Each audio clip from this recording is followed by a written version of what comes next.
اعوذ باللہ من الشیطان الرجیم، بسم اللہ الرحمن الرحیم، السلام علیکم ورحمۃ اللہ وبرکاتہ۔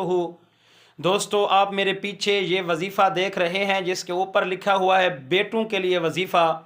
یہ کس نے دعا مانگی تھی؟ یہ حضرت ابراہیم علیہ السلام نے دعا مانگی تھی۔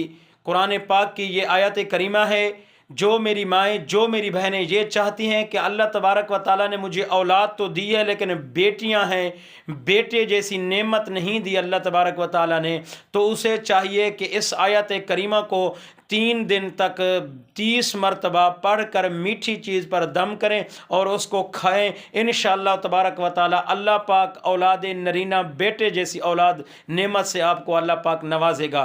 کون سی آیت کریمہ ہے؟ رب حب لی من الصالحین، رب حب لی من الصالحین۔ اس آیت کریمہ کو 30 مرتبہ پڑھ کر میٹھی چیز